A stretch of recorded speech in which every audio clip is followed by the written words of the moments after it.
जय श्री कृष्णा। कलयुग के बाद का युग कैसा होगा? दर्शकों, यह तो आप जानते हैं कि हिंदू धर्म ग्रंथों में काल यानी समय को 4 युगों में बांटा गया है। सतयुग, त्रेता युग, द्वापर युग और कलयुग। अभी हम लोग कलयुग में जी रहे हैं। कलयुग यानी एक ऐसा युग जिसमें मनुष्य जाति का मन असंतोष से भरा हो, सभी मानसिक रूप से दुखी हो, धर्म का सिर्फ 1/4 अंश रह गया हो। वर्तमान स्थिति में यह चरितार्थ होता हुआ दिख रहा है। पुराणों में कलयुग को मनुष्य के लिए श्राप के समान माना गया है।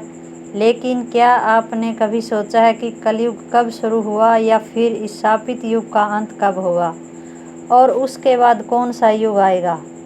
तो आइए जानते हैं कलयुग के बाद कलयुग कैसा होगा। धार्मिक ग्रंथों के अनुसार युगों के परिवर्तन का यह 22वां चक्कर चल रहा है। गीता में भी इस बात का वर्णन किया गया है। गीता के अनुसार परिवर्तन ही सृष्टि का नियम है।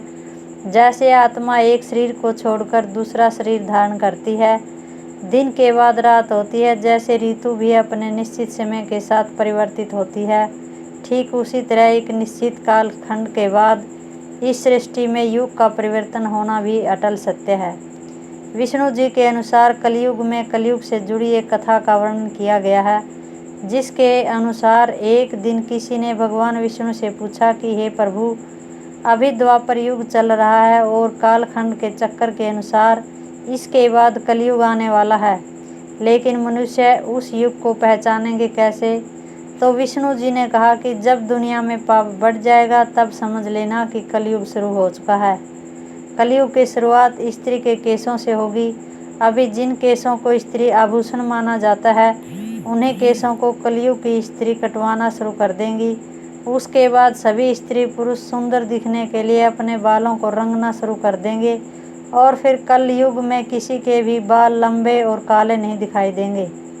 इसके बाद जिस दिन पुत्र पिता पर हाथ उठा देगा, उस दिन समझ लेना कि कलयुग शुरू हो चुका है।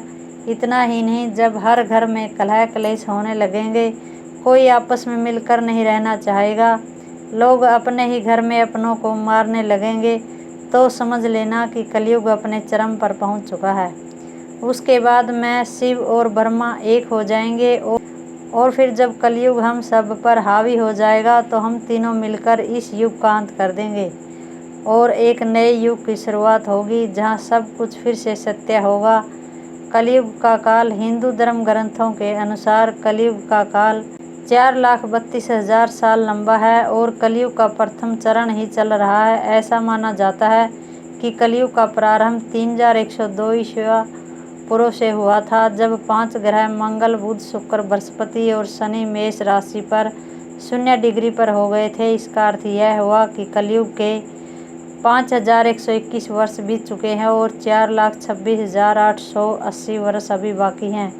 परंतु कलयुग का अंत कैसे होगा, इसका वर्णन हमें ब्रह्म पुराण में मिल सकता है। ब्रह्म पुराण के अनुसार मनुष्य की आयु महज 12 वर्ष रह जाएगी। इस दौरान लोगों में द्वेष और दुर्भावना बढ़ेगी। कलयुग की उम्र जैसे जैसे बढ़ती जाएगी, वैसे वैसे नदियाँ सूखती जाएगी। बेईमानी और अन्याय से धन कमाने वाले लोगों में बढ़ोतरी होगी। धन के लोभ में मनुष्य किसी की भी हत्या करने में संकोच नहीं करेंगे। मनुष्य पूजा पाठ, व्रत, उपवास और सभी धार्मिक काम बंद कर देंगे। गाय दूध देना बंद कर देगी। मानवता नष्ट हो जाएगी। लड़कियां बिल्कुल भी सुरक्षित नहीं रहेगी। उनका अपने घर में ही शोषण होगा। अपने घर के लोग उनके साथ में व्यभिचार करेंगे। बाप बेटी, भाई बहन, कोई रिश्ते नहीं रह जाएंगे। एक भाई दूसरे भाई का शत्रु हो जाएगा। शादी जैसा पवित्र रिश्ता अपवित्र हो जाएगा। किसी की भी शादीशुदा जिंदगी ठीक से नहीं चलेगी। पति पत्नी एक दूसरे से बेवफाई करेंगे। कलयुग में समाज हिंसक हो जाएगा। जो लोग बलवान होंगे उनका ही राज चलेगा और जब आतंक अपनी चरम सीमा में होगा तो भगवान विष्णु कल के अवतार लेंगे और पृथ्वी के समस्त अधर्मियों का नाश कर देंगे। शिव पुराण के अनुसार कलयुग, वहीं शिव पुराण में भी कलयुग के बारे में बताया गया है। शिव पुराण के अनुसार घोर कलयुग आने पर मनुष्य पुण्य कर्म छोड़कर दुराचार में फंस जाएंगे, यानी गलत कर्मों में फंस जाएंगे और सब के सब सत्य से मुंह फेर लेंगे।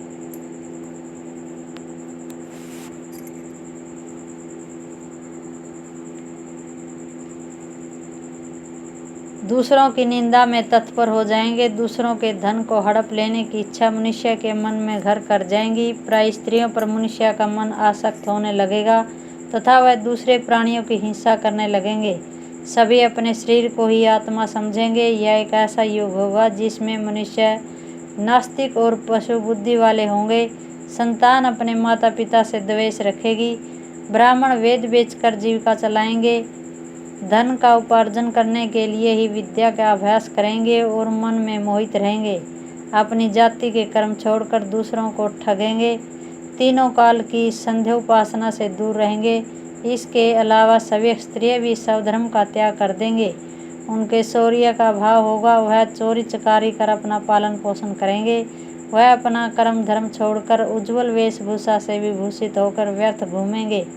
समय को कुलीन मानकर चारों वर्णों के साथ वैवाहिक संबंध स्थापित करेंगे और सभी वर्णों को अपने सदाचार से भ्रष्ट करेंगे। कलयुग की स्त्री या प्राय सदाचार से भ्रष्ट और पति का अपमान करने वाली होगी। वह सास ससुर से घृणा करेंगी।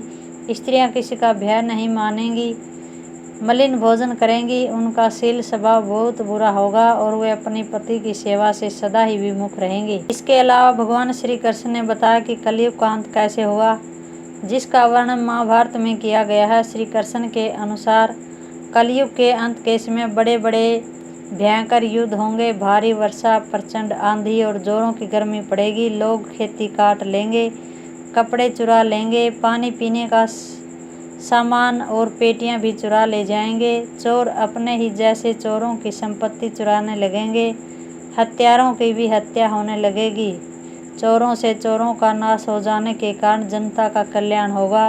युगांत काल में मनुष्य की आयु अधिक से अधिक 12 वर्ष की होगी।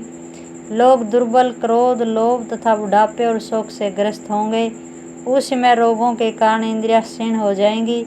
युधिष्ठिर ने बताया कि कैसा होगा कलयुग। इसके बाद श्री कृष्ण जी आगे कहते हैं कि कलयुग में जब पाप अपने चरम सीमा पर पहुंच जाएगा और पृथ्वी लोक से धर्म समाप्त होने लगा, तब मैं कल की रूप में अवतरित होकर इस धरा को पापों से मुक्त करूंगा और उसके बाद जो नया युग आएगा सतयुग कहलाएगा। अर्थात सृष्टि युग परिवर्तन का 22वां चक्कर पूरा करके 23वें चक्कर में प्रवेश करेंगी और फिर से नवयुग आरंभ होगा और सतयुग के नाम से जाना जाएगा। कैसा होगा सतयुग? सतयुग की अवधि 17,28,000 वर्ष होगी। इस युग में मनुष्य की आयु 4,000 से 10,000 वर्ष होगी। पृथ्वी लोक पर फिर से धर्म का बोलबाला होगा।